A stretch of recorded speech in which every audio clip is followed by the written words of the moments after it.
It was only once he arrived and he saw the armored reapers attacking the rest of his troop that he recalled the entirety of the battle, the arrival of the Titan-like warriors. Half the Orcish army expired within minutes, and Dragon Taker's death. The remaining warriors were bitterly refusing to die, barely able to continue defending from the onslaught of attacks unleashed by the giants. One warrior facing a lone giant gets his great shield torn off his arm from a giant gauntlet, and his other hand swiftly brings down the halberd through his head, splattering him to the ground. The remaining Orc Hexers, powerful magic warriors of the Orcish army, capable of slowing and containing an entire regiment of even charging human cavalry, are chanting and sending their wicked magics into the ground to attempt to slow the giants, but this only brings them to normal movement speed, to desperately swing the momentum of battle to even. It is then interrupted by a free giant tossing his spear like a bolt of lightning at one of the Hexers, killing him through his mana's shields and knocking the rest away, breaking the insecure formation. The captain, worn from his injuries, reaches the warriors fighting, and it's clear they should withdraw, and are only continuing fighting to avenge their fallen leaders. He does his best to clear his passages to yell out, "My warriors, we have lost this battle. We must retreat to face these foes another day. Do not give your lives meaninglessly." This sudden cry gets the army's attention, and seeing him they envision a possible hope and success of future escape and surviving this increasingly hopeless battle. The remaining few closest begin regrouping towards him, also rattled and badly beaten. A single line of incredibly brave warriors currently engaged continue to distract their armored foes. Knowing they have little chance to escape, they gladly hold back the enemy to give the other soldiers their lives.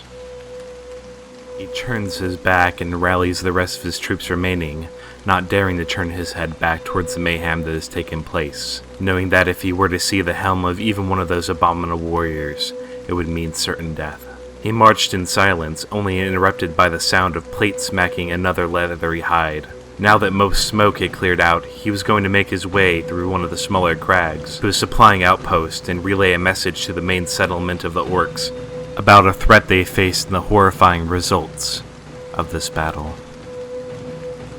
Moments later, the handful size of warriors make their way to a large ravine, separating the mountain from the rest of the land, a natural overpass arching it to the other side. "Here we are! Hastily get across and let's make our way to..."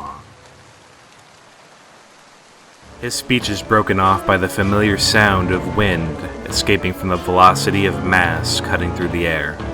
His sight is filled with a huge rune-plated figure, mightily soaring across the air in one massive leap and crashing upon the bridge. The impact causes the bridge to start to crumble, and the huge form carries its momentum from the jump to dexterously race unnaturally across the bridge to the other side to face the Orcs. A sinister chill runs through his body. He knows his death is near.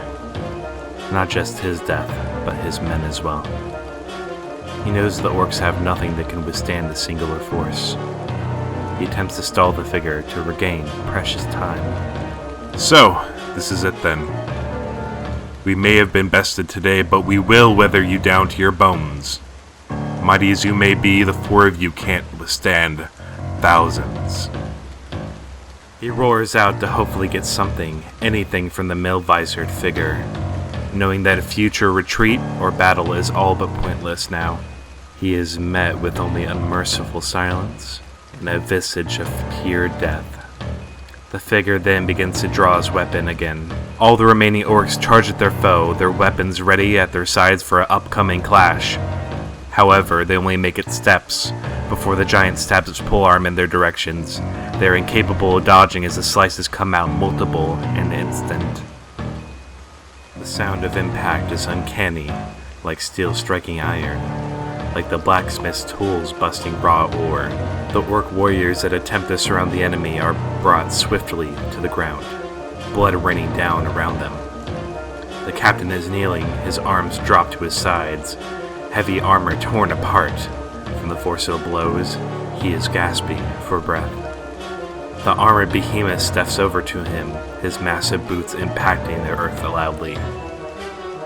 It almost seems to hover over him, and after what seems like centuries, a dreadful hollow sound invades the orc's mind to the brim.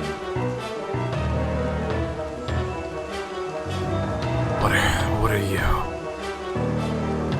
4 of us are only the beginning of many.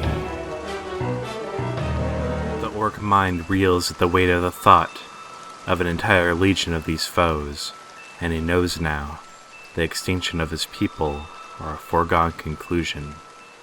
His head drops from exhaustion as his ears pick up the sound of lightning surging through metal and wind being engulfed away from around his body. He doesn't even have the strength to see if the rest of his warriors are alive. Then suddenly, wham! His body, thankfully, doesn't feel the impact, as it's tossed aside from a gratuitous amount of strikes, ripping his body apart.